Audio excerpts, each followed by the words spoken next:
Mm. Good morning, good morning to you. Good morning, good morning to you. Good morning, good morning to you.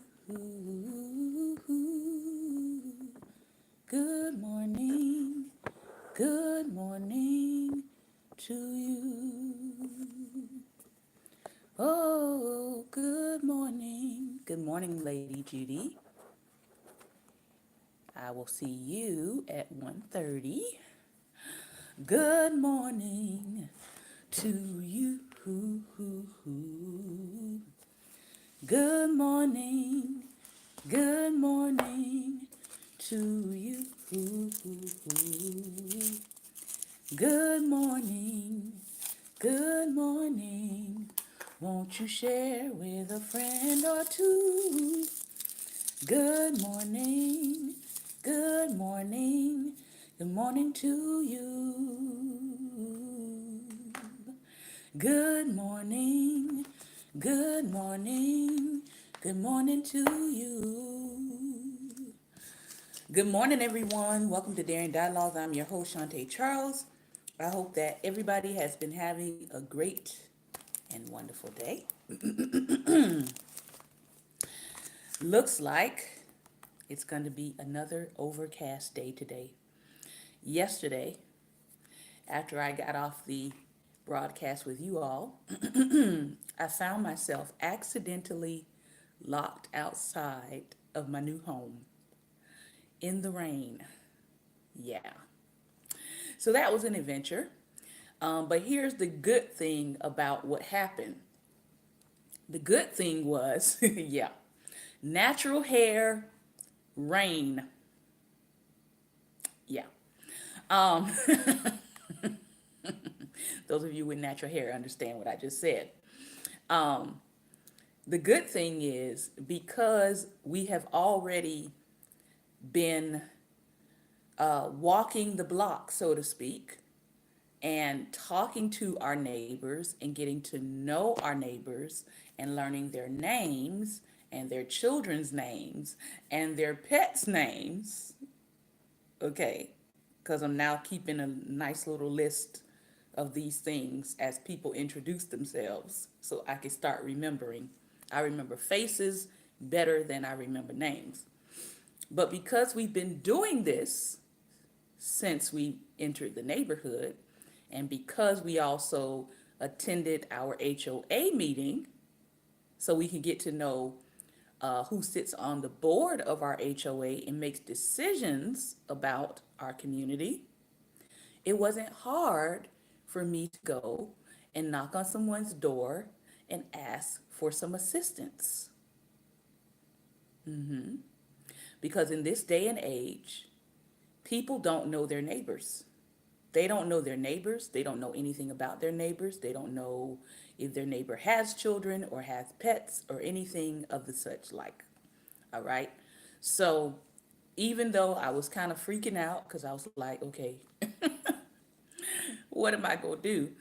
Um, I was able to get help quickly, and my husband was able to come and help me. So that's just a little tip about relationships and why it might be important to build them in your neighborhood because you never know when you're going to need your neighbor. So today is, for those of y'all who are new to Daring Dialogues, every day of the week we cover something different. Mondays is motivation. Tuesdays is Teachable Tuesday or Black Table Talk, where we talk specifically Black history. Wednesdays is relationships, where we talk everything concerning uh, life and relationships, whether you're single, married, divorced, it's complicated, all of those tags that people give themselves, widowed, etc.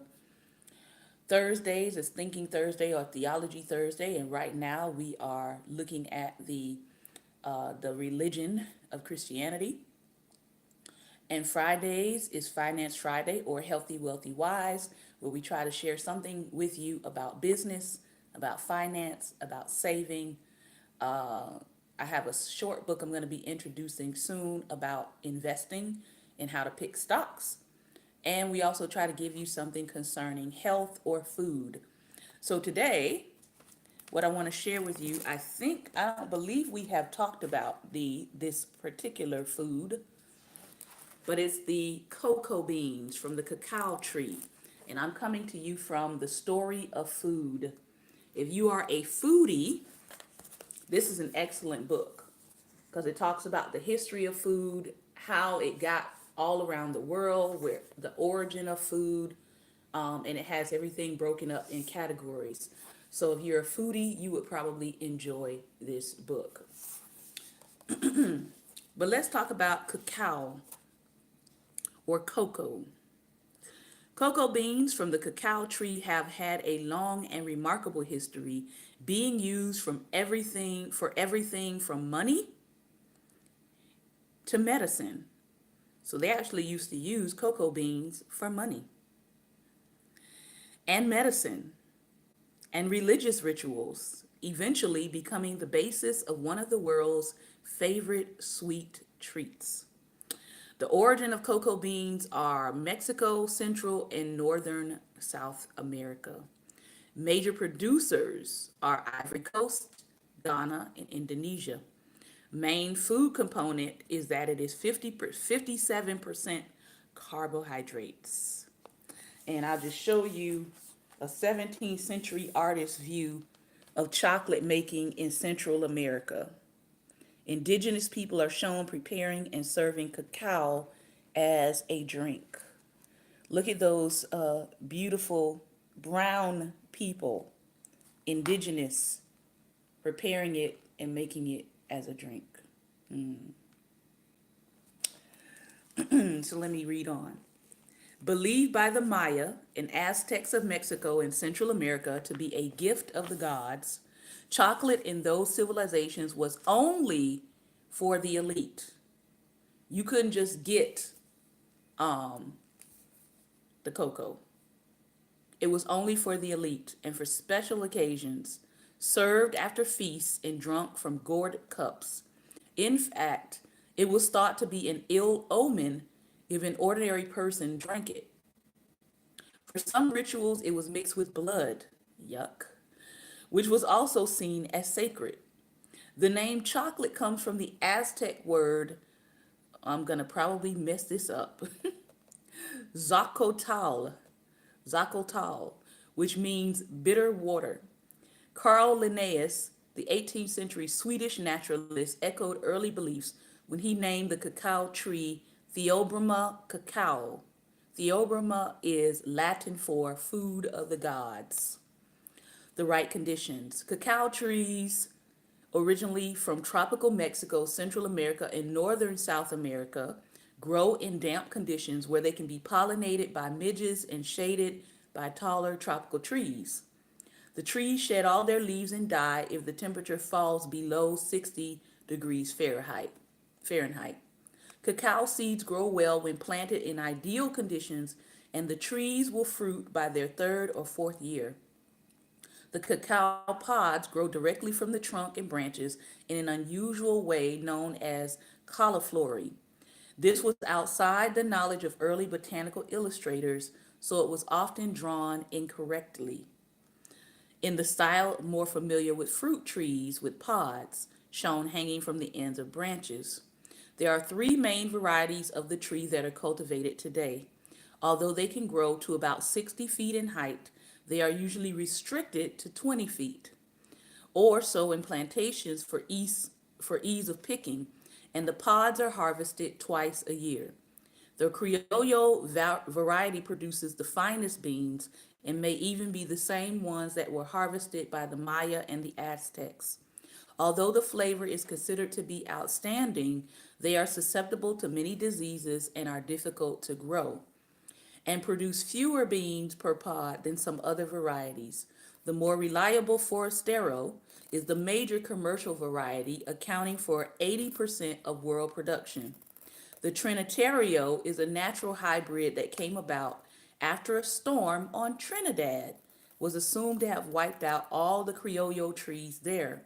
Forastero trees were planted, but natural hybrids occurred combining the best features of both varieties. The tree cannot disperse its own seeds, but needs intervention by humans or another agent to do this. So, the earth goddess, ooh, I'm going to mess that up. I'm not going to do it. The earth goddess of the Mayan people was revered as a protector against famine and the guardian of crops. She's supposed to be the goddess of chocolate. All right.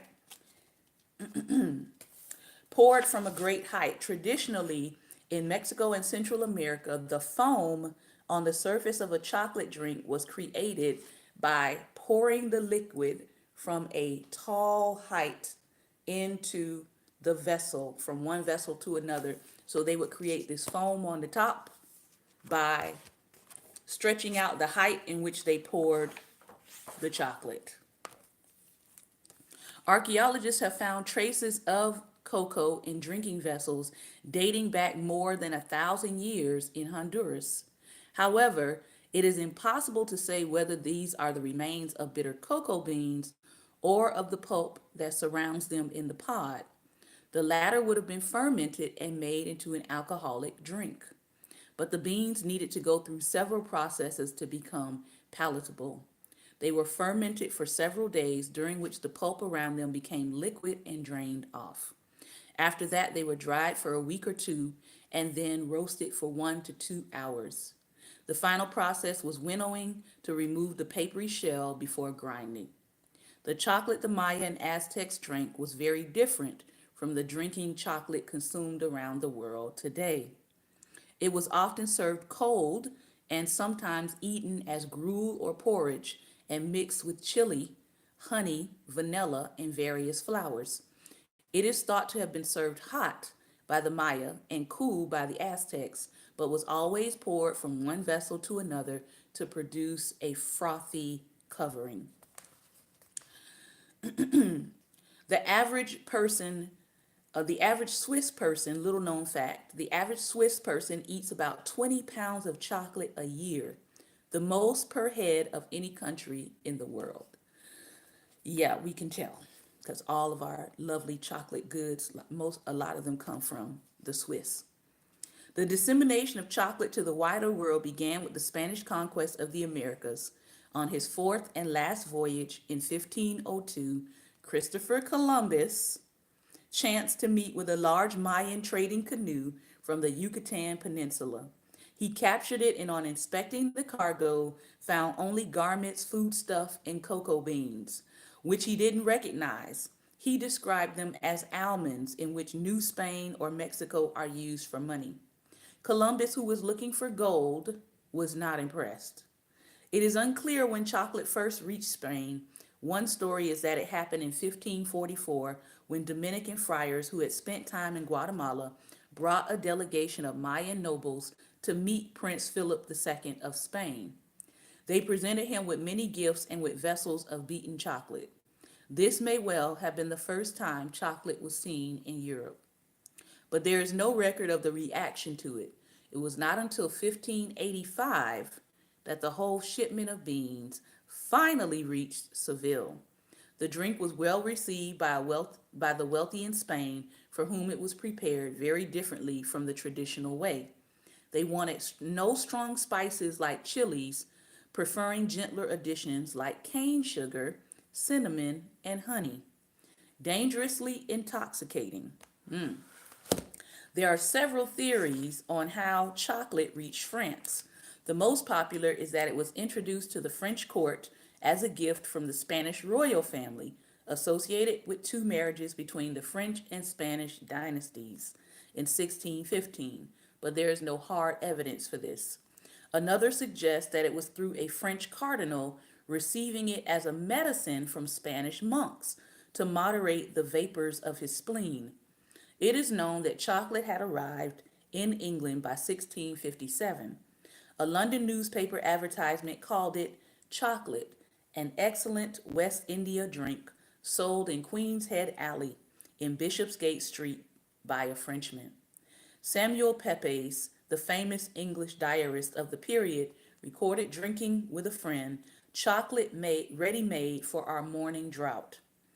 And again with his own haphazard spelling, about noon with the commissioner, he and I into a coffee house to drink Joe Chocolat. Very good. By 1773, it had been observed that chocolate was a useful way of masking the taste of poison. And it is believed that Pope Clement the 14th met his end in this fashion. His innocent confectioner served him chocolate, which the Pope said had a more bitter taste than usual.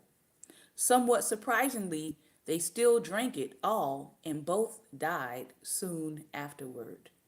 Ouch. Chocolate had many virtues ascribed to it as a cure for all illnesses and as an aphrodisiac, too. There are references to chocolate having the same effect as mushrooms.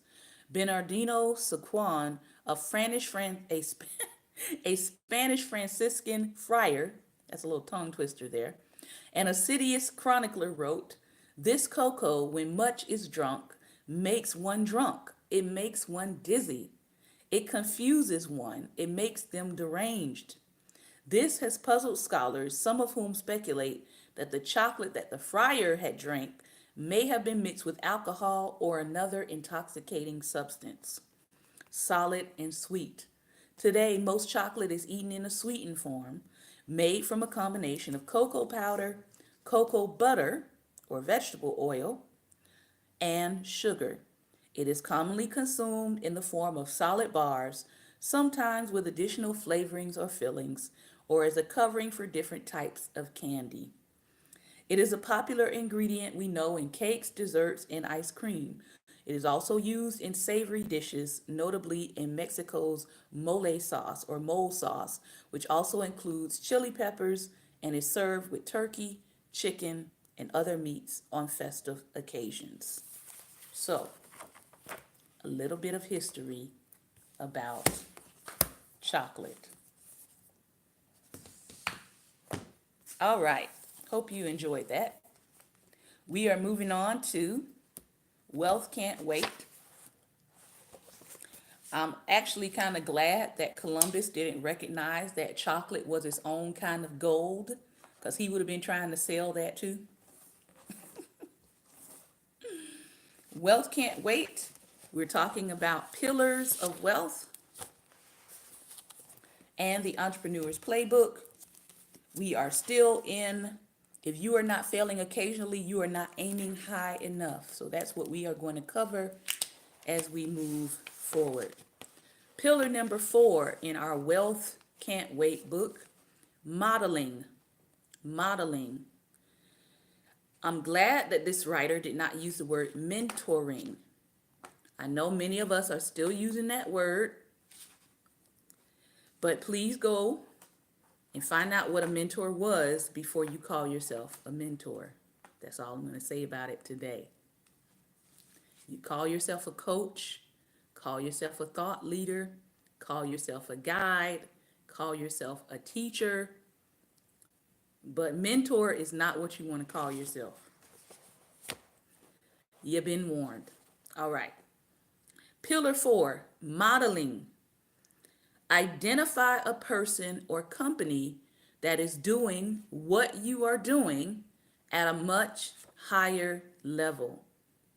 This is something that I try to do every single week. I follow companies, I follow authors, I follow teachers, I follow thought leaders who are doing exactly what I'm doing, but they're doing it on a higher level or they're doing it on a larger scale and they're reaching more people. So I like to learn from them. Confucius, quote, says, "If I am walking with 2 other men, each of them will serve as my teacher. I will pick out the good points of the one and imitate them, and the bad points of the other and correct them in myself." Find someone, as the writer here says, find someone who is, in today's vernacular, killing it. Many times people say they're killing it in the game. In the past, Paul consulted with an ear, nose, and throat doctor. The doctor was looking for best practices, in other words, how to make more money more efficiently without seeing more patients, which for her generally meant working longer hours. Paul told her to find an ENT who was killing it and who has more years in their practice, who would sit down and share what they knew. Now, that's a two-pronged thing. Number one is finding someone. Number two is finding someone who will sit down and share with you what they know. Now, a lot of people want you to do this for free. I don't do this for free. Why? Because I paid both in time and in money and in resources myself to learn what I have learned. So, don't expect people to sit down with you for free if you want to know what they know. Be willing and expect that there might be a consultation fee for you to learn what they learn or what they know, because these days, unfortunately, everybody wants something for free until they have to work for it, and then they want to be paid. The very same people who are asking you for free information, once they have that free information, they're going to turn around and charge other people for it. Guaranteed. So, whoever you're going to, I don't go to people and ask them for free advice. I ask them, do you have a consultation fee? Right? Well, I hope people are doing that across the board. Now, if they tell you, I do have a consultation fee, but I'm willing to discount it, or I do have a consultation fee, but I'm willing to give you a certain amount of my time absolutely free. Or I do have a consultation fee, but I also have free information that I give people so that they can get a head start on the process before they even come and meet with me. Those are all reasonable things. But to just walk up on somebody and say, hey, give me free information, when you have Google at your fingertips, understand that searching is free for now. The internet is still free to search for now. There are websites that you have to pay to get into. You have to pay to actually get in to research from that site. So even some research sites require a small fee in order for you to get information and download it. All right. So think about that. Finding someone who is doing what you want to do, but they're doing it at a greater level than you, and then seeing if they're willing to sit down with you and share what they know. And it may cost you, it may not be a free consultation. This doctor was perplexed. She said, why would they want to help me? This is a competitive business. The doctor's concerns may be warranted or not. She has to ask to figure that out. Second, she can always find someone outside of her competitive area. With that in mind, she went to the next National ENT conference, found a businessman slash doctor, and asked him out to dinner. She said it was one of the most valuable business meetings she had ever had. In many fields, especially sales related professions such as real estate, best practice seminars are given all the time. If you aren't in a field where people regularly share best business practices, then go to seminars, go to conferences, find someone who is doing great in your field and ask them to dinner. You want to own a bakery? Go to a bakery owner, visit their business, observe, ask questions, patronize, get to know the owner, and then ask them to dinner. Right? You don't just hopefully you don't just cold turkey go up to a business owner and say, "Hey, I want to know how you do what you do. Do you have some time to share or spare?" The first thing a business owner is going to ask is, does this person frequent my shop? Are they a regular customer? Have they ever patronized me before? And those are warranted questions that business owners ask. Why? Because time is of the essence. You don't want someone wasting your time. Here's a wealth accelerator. Use the sweat of someone else's brow to advance your business, not by not reinventing the wheel. And you may have to, again, pay for the sweat of someone else's brow in order to get the information that you need. Don't presume that someone won't want to share with you. Most people love to share their successes. You would be surprised how rarely anyone asks, how do you do what you do? Go to seminars where speakers are talking about things that can improve your business. Seek out these speakers and ask them if they would spend an hour with you over coffee or lunch. When you meet that amazing person or speaker and you want to take them to lunch, say the normal complimentary things. Share 15 seconds or less about yourself, and then say, how can I earn the right to take you to lunch? Or if applicable, try, I heard you are an amazing, whatever their profession is, what is your favorite place to eat at? So there is a way to ask people to invest some time in you. Send it to that person.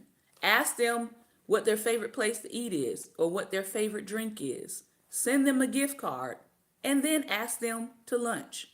You'd be surprised how often people do this. When you find a possible source of valuable information, such as a speaker or someone who has knowledge specific to your industry, ask for their help. Make an effort to build a relationship with them. It will reap great rewards. Pillar 5, invest in your area of core competence. Here we go. Pillar 5, invest in your area of core competence. Guess what I invest in yearly? Anybody want to guess? Let's see. What would I invest in yearly for a core competence? No guesses? I don't see any writing. Books. Ding, ding, ding, ding, ding, ding. Studying. Ding, ding, ding, ding. I invest a lot in books, but I also invest in counseling seminars, therapy, mainly art therapy and counseling. Why? Because as a pastor and as a leader and as someone who has to speak on various subjects, I want to make sure that I know what I'm talking about. All right? Does that mean that I want to become a licensed counselor or therapist? Some people have suggested that I should. I don't know if I should yet, but I do take courses in those areas because I want to understand how people think. I want to understand what are the best practices for people. I want to understand how can I use my areas of arts expertise to be therapeutic in the lives of others. So those are the areas that I'm going to spend some time investing in. All right? Gary Keller says, extraordinary results happen only when you give the best you have to become the best you can be at your most important work. It seems pretty basic. Hard work in the area of your expertise pays the most dividends. Take Steve Jobs' advice. Don't chase too many rabbits. Use focus and simplicity to gain success. Nike CEO Mark Parker once asked Steve Jobs for advice while they were both on stage at a business conference. Jobs said he had one piece of advice for Parker. Nike makes some of the best products in the world. products that you lust after, but you also make a lot of crap. Just get rid of the crappy stuff and focus on the good stuff. Recounting that uncomfortable moment, Parker noted he was absolutely right. We had to edit our products. Remember Lynn Sweet's book? One of the 11 people he said you need in your life was a what? An editor. People who know how to help you to streamline what you're doing. People who know whether you're speaking or whether you have a product, a good, or a service. These are people who come into your life who say, this is not it. This needs to go. This is too much. You shouldn't have said this. You can say it this way. Here's what you can add. Here's what needs to be taken away. Those are editors in your life. And some people miscategorize their editors in their life as naggers. And then when your editor disappears from your life, you will notice it. You will notice, all right? So we all need editors in our life. We all need people who will help us to make better, focused, streamlined decisions. As described in the April 2012 issue of the Harvard Business Review, Apple was failing before Steve Jobs returned in 1997. When he resumed his position as CEO, he evaluated every single product line that Apple was selling. He evaluated it and reduced his findings to a simple yet effective message that he shared with each of the department heads at their first meeting. The products sucked, and you have too many of them. He then proceeded to reveal how he would fix their problem by getting back to basics: consumer and pro, desktop and portable. Got it? So he said, we're going to narrow down all of our products into two categories: consumer categories, consumer products, and products that we're going to make for pros or professionals in their fields. We're going to make a desktop version, and then we're going to take the desktop version and shrink it down and make it portable, or as I would say, mobile and global. Those are two words that God gave me in 2012 that have proven true for what I see in business trends today. So I don't care if you are, in entertainment, or if you are selling a good or a product, or if you are a spiritual leader. I'm going to keep giving you those two words until you understand that that is where society is going: mobile and global. All right? So if you are a spiritual leader, I'm going to talk to you about how can you make what you're doing in a brick and mortar building, how can you make it mobile and global? Well, some spiritual leaders have figured out that live streaming is a way to take their ministry and make it mobile and global. Some people are fighting that trend, but they're not going to be able to continue to fight it because that is where the world is going. All right? If you're selling a good or a product, you can do this with an online store. You can do this with, what's the young lady? A young lady recently, I put up an article because mobile meaning you can take your product and you can move around with it. Global meaning it can serve the needs of people all around the world. All right? She took her idea of a classroom and teaching, and she got a school bus, and she turned her school bus into a mobile classroom. So now she can drive to whatever area she needs to, and she has a big enough space in order to house kids and teach them from a school bus. Mobile and global. Brilliant idea. Wish I would have thought of it first. But you better believe other people are contacting her now to figure out how can they franchise what she is doing. All right, mobile and global. So Steve Jobs says, I'm going to I'm going to streamline our products, and I want a consumer version, meaning an easy version that everybody can get around and is simple to use. And then I want a professional version for people who are a little bit more advanced in their knowledge. I want a desktop version for the person who has to sit at a desk and computer. And then I want a portable version that people can hold in their hand and take with them wherever they need to go. An iPhone, an iPad, etc. Chase too many rabbits, you starve. Chase one, you eat.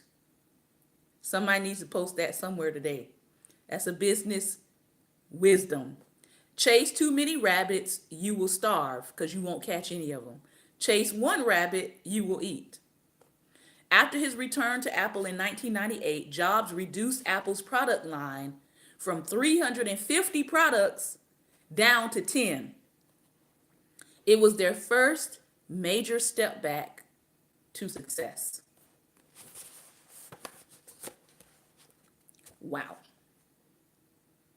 Thank you, Holy Spirit. Sometimes we're looking at things as a setback when it's actually a step back. Good morning. Sometimes we have to step back and look at what we're doing so that we can step forward and keep going. So he took a step back. He didn't see it as a setback that he had to cut all these products. He stepped back, evaluated what they were doing, saw what did not work, chose a very simple path of how he was going to eliminate products, and he got their product line down from 350 products to 10. Sometimes getting out of your core competence comes from boredom.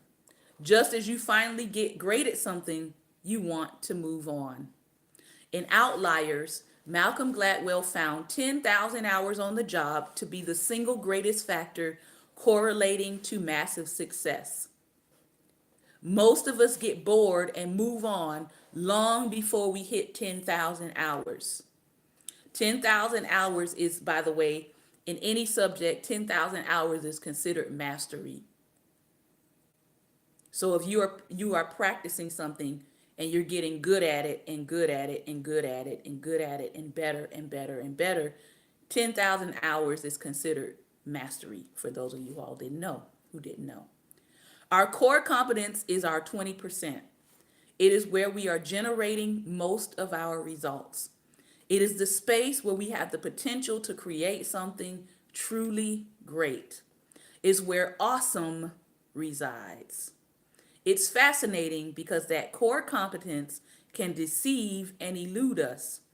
One factor that contributes to this is that experts in a particular field not only know the field the best, they are also intimately familiar with its challenges. These experts might advise us to go in a different direction, one they don't know as well, simply because they're so aware of the challenges in their industry that they forget the opportunities they have gained from their focus. Who, other than a realtor, understands better how tough it is to deal with clients, to close a deal, to get a loan, to get a price reduction? But from the outside, we look like overpaid salespeoples. What about doctors? Paul has several in his family. They tell their children not to become doctors. They're all too familiar with the insurance hassles. We don't make nearly what we used to make, they say. One little thing goes wrong and you get sued. And now Obamacare. Their list of reasons not to enter the profession is long and persuasive. If you want to go far, invest in your area of core competence. That's what we do most often. Does this mean you should never invest outside of what you know? Here's our advice. Study and apply the 7 pillars of business. At the very least, make sure you're investing with someone who is in their own core competence, oh boy, and has a track record of success in that area. As one of David's business partners, Lisa Harris, says, when investing, Always be certain that everyone's interests are aligned with yours. And then make sure they have skin in the game. Now I want to go back to this comment that they made here. He says, invest with someone who is in their own core competence. This is important because there are a lot of people who are in the education field and a lot of people who are in the coaching field who have no background or certification in education at all. So how are you coaching people and you have not done the basics? You don't understand theory. You don't understand pedagogy. You don't understand the core foundation of teaching and how you're supposed to teach people. So, again, invest with someone who is in their own core competence. I'm not going to go and invest in a financial planner who doesn't have a degree or who doesn't have certification and background in finance and accounting. I'm just saying.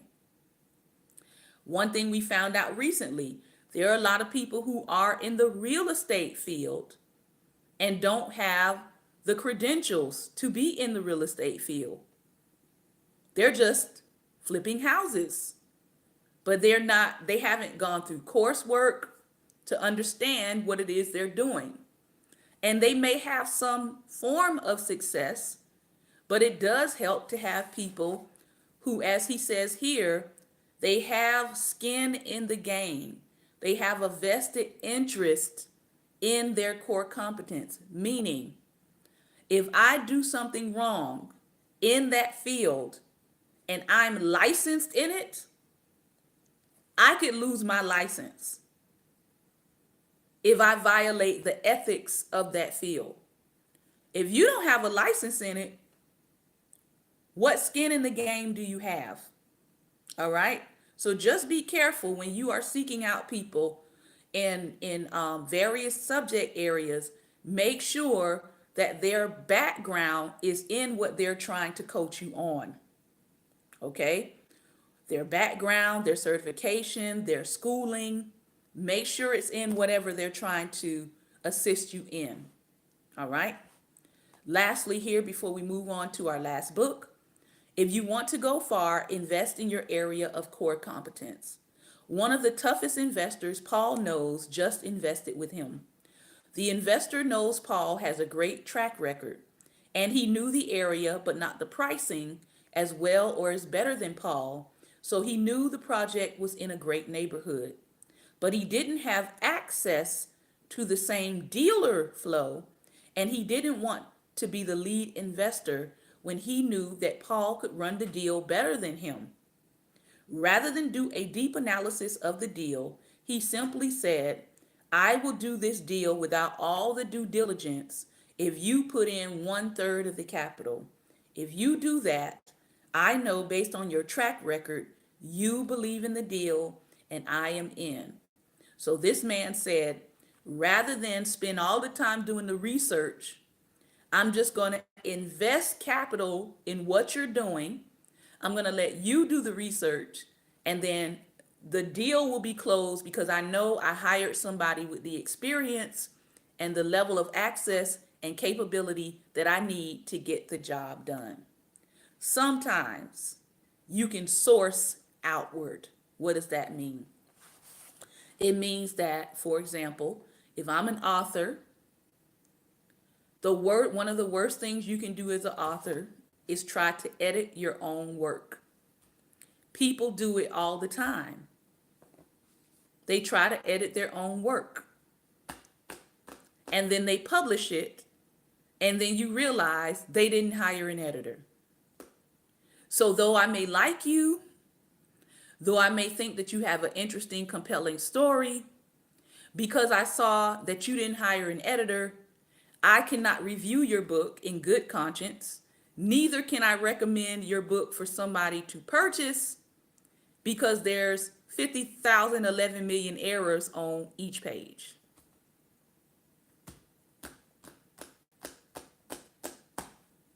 All right. So, one thing I learned in the past that was a mistake: hire an editor. Even if you are an editor, hire an editor. You need several sets of eyes on your work in order for it to be done properly. Wealth Accelerator. Savvy investors bet on the person they are investing in as much as they bet on the deal. So when you are looking for your next great investment, be sure to look in your own backyard before you fly off to invest in a copper mine in Peru, no matter how good it sounds. I always encourage people, look in your own backyard first. Who do you know amongst you that is competent in the areas that you need help in? All right, check them out. Ask for their resume, even if it's a friend. Ask for their resume. Ask for recommendations. All right. Almost everybody who has worked in a certain field of any kind for any length of time should be able to give you two references or two people that they have worked with in the past that can justify or that can give you examples of that person's time with them and their work ethic. All right, we're going into the Entrepreneur's Playbook. The Entrepreneur's Playbook, and we are on Entrepreneur's Playbook principle. And this principle is, if you are not failing occasionally, you are not aiming high enough. 4 takeaways from this chapter, because we finished the chapter up, but here are the 4 takeaways from it. Number 1, recognize the risks. One way to keep failures to a minimum is by remembering that entrepreneurs are not risk takers, they are calculated risk takers. They don't just take risks just to be taking them. 2, handle problems as they arise. There's a huge difference between a setback, an obstacle that you need to get around, and a failure where you lose all of your money. Number 3, remember, it's not over till it's over. How many great teams are losing at halftime, make the adjustments, and come back to win the game? For example, quarterback Andrew Luck threw 4 second half touchdown passes and scored on a fumble recovery, leading the Indianapolis Colts from a 4 touchdown deficit to the historic 45-44 comeback victory over the Kansas City Chiefs in a wild card game in 2014. Keep that in mind when you encounter an obstacle and adjust. As Steve Jobs said, step back and evaluate. Number 4, don't view stress as a bad thing. Sure, we all want everything to go smoothly all of the time, and when they don't, it causes stress. But stress keeps you remarkably focused on solving the problem at hand. Principle number 6. Work hard. You'll be amazed at how many people don't. Now, I always put a caveat here because for me, working hard doesn't mean that you're hurting and that you're struggling and that you're groaning and that you're moaning. Working hard to me means working smart. Because you can be struggling, you can be groaning, you can be moaning, you can be sweating, and still not getting accomplished what you need to get accomplished in life. So I don't believe in busy work. I don't believe in just doing stuff just because someone else is doing it. All right. He says here, I had a scheduled meeting at a client's office for 9 a.m. And as I pulled into their parking lot at 8:52, I was surprised at the number of people who were sitting in their cars. Exactly. Pastor Ben said, I like working smart. Some were reading the newspaper, some were talking on their cell phones, others were just sitting there staring into space. I walked slowly to the front door, looking back at the parking lot every few seconds since I had not a clue as to what was going on.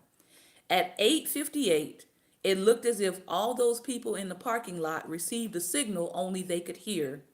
They all stopped what they were doing, got out of their cars, and headed into the building. They were employees of the firm and they were going to be at their desks at 9 o'clock a.m.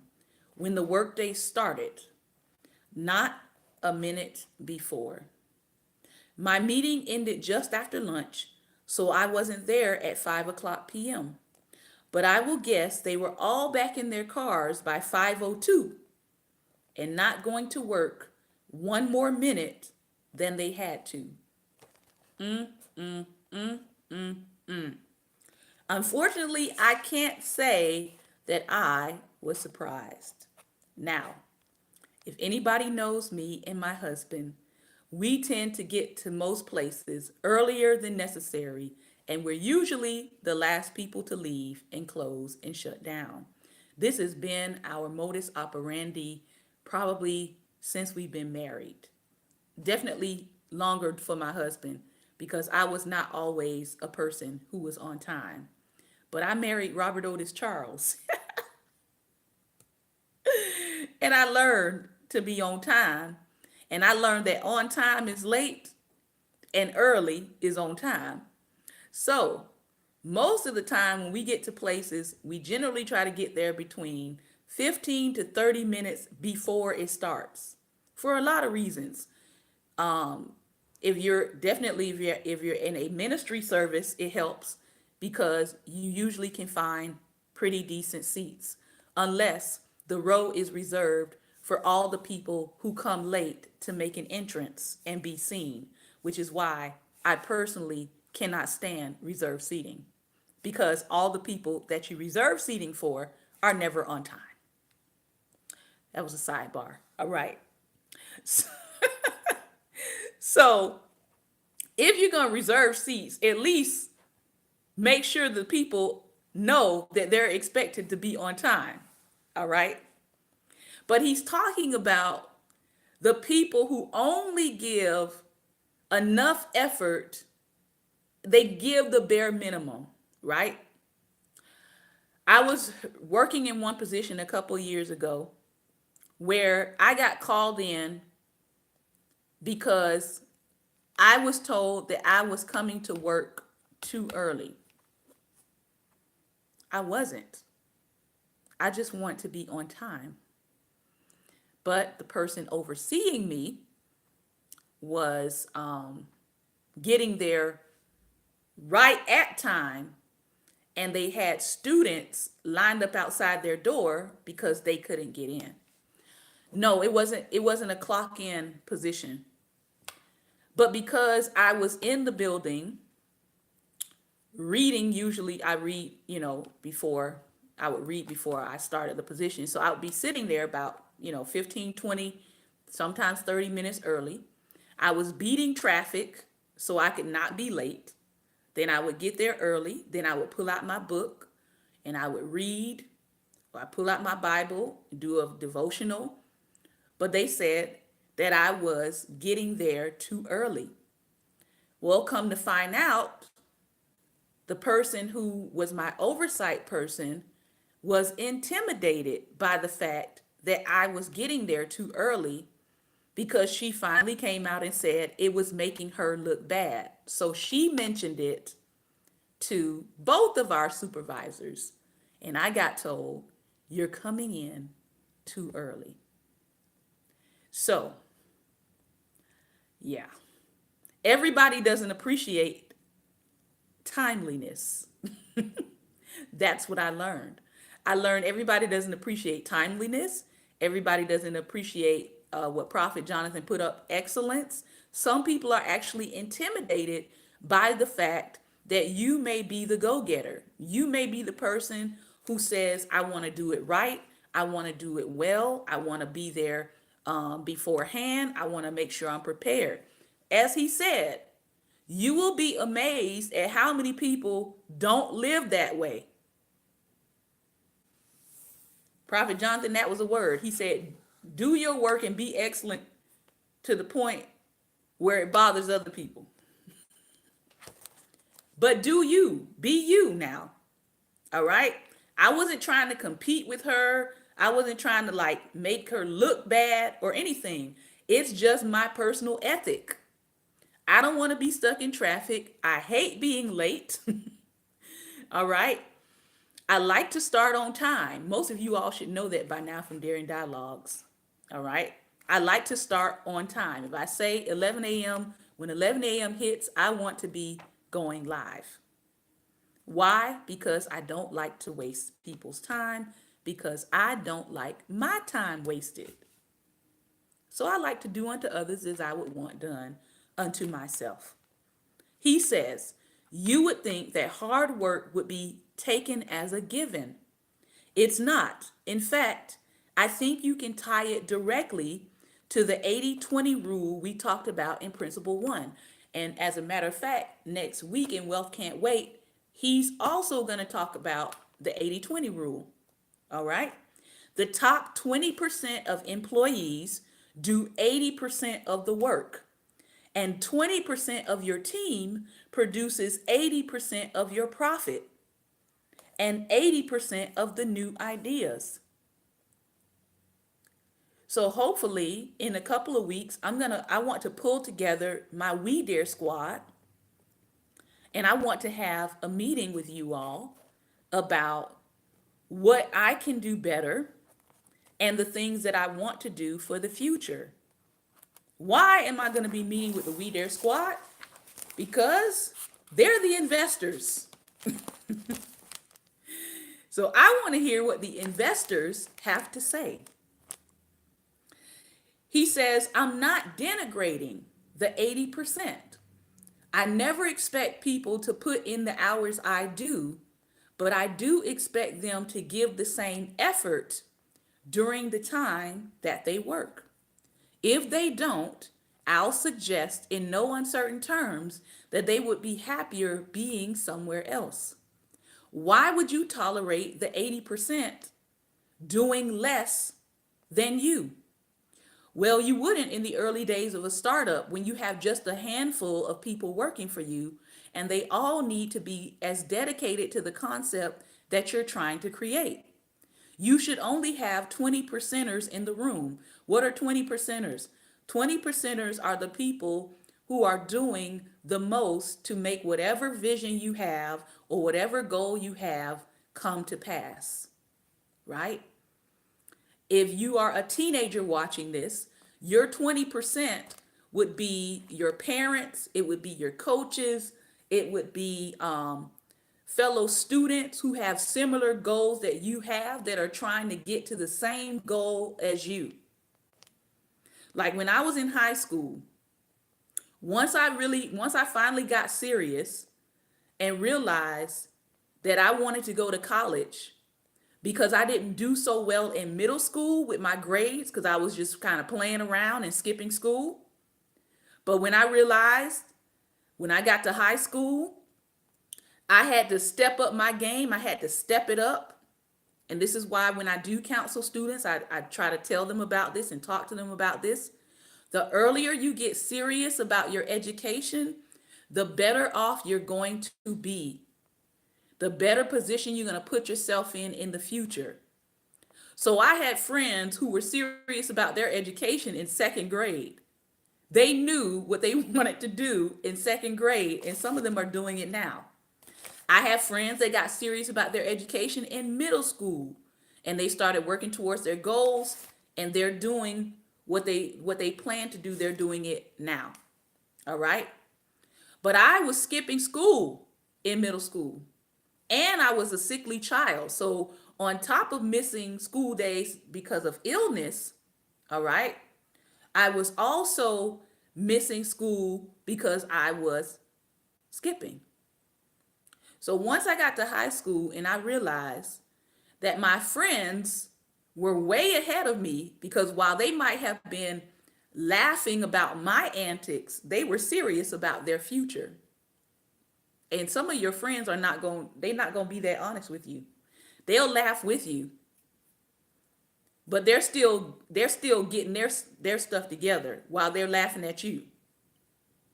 All right?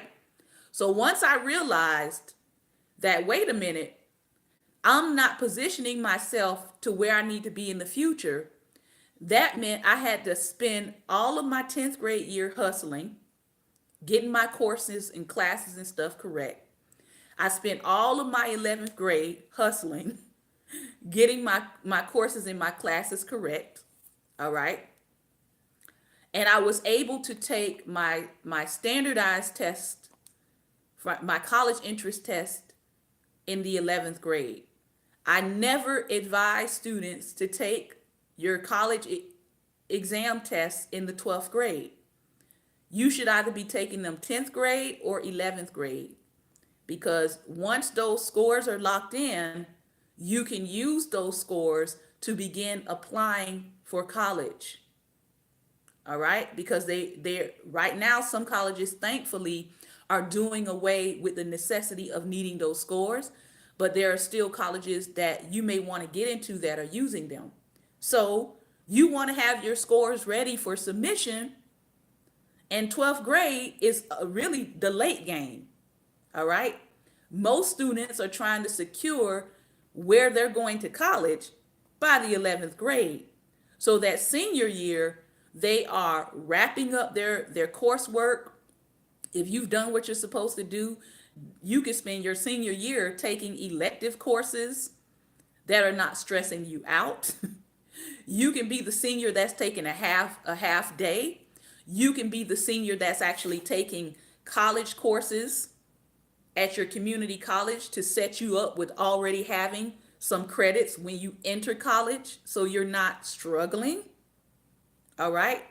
So a lot of my friends were using their senior year to set themselves up in a better position to already have college credits entering college.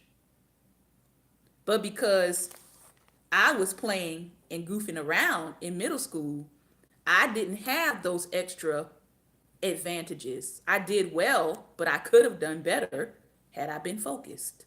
All right. So you have to think about those kinds of things. Your future, you need people in the room who understand and support what it is you're trying to do, and they're going to help you to get toward your goals.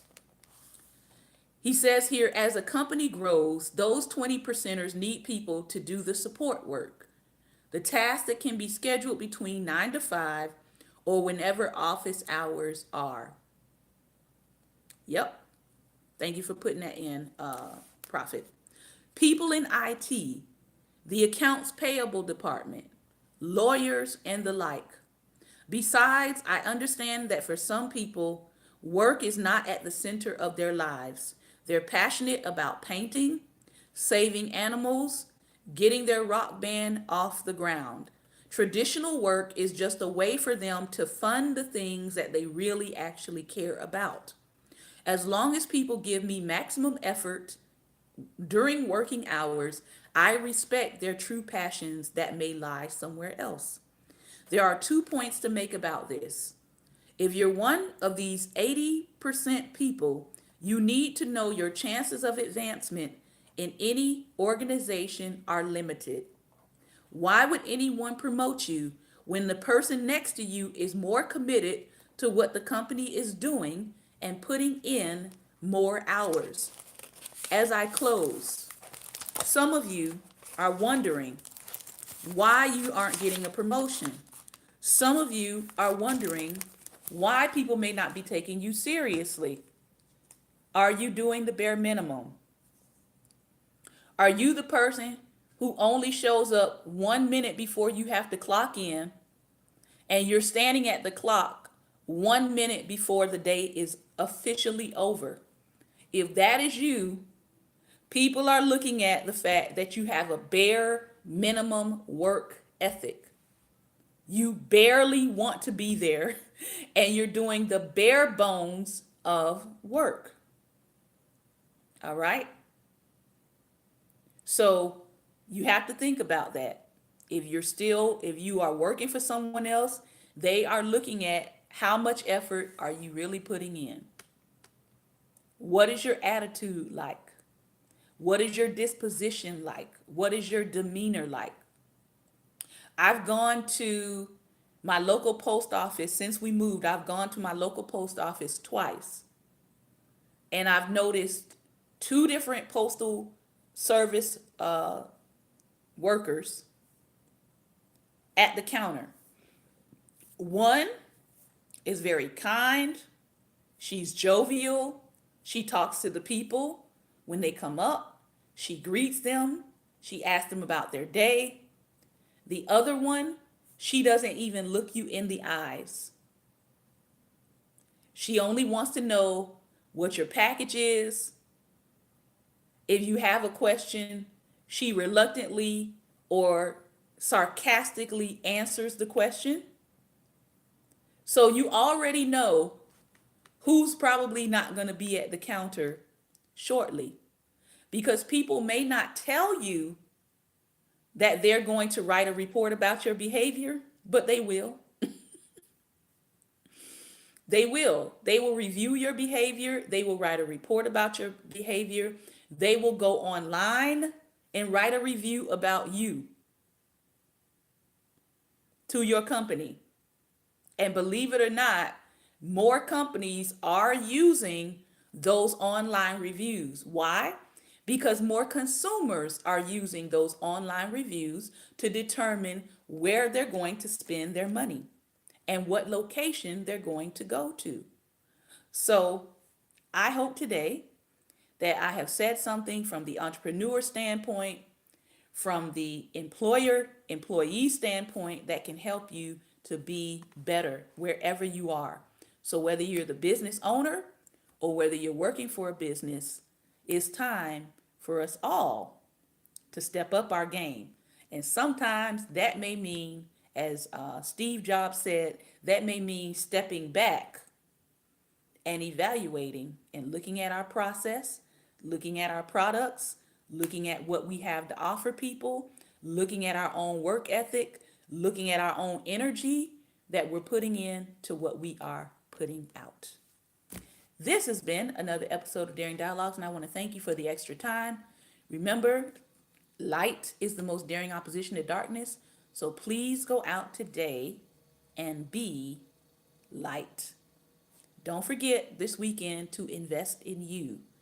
If you're with us on Sundays, we're here 2:30 p.m. Eastern Standard Time via Periscope. Prophet Robert will be continuing his message from last Sunday. You can catch it on the rewind, or you can catch us live at 2:30 p.m. Eastern Standard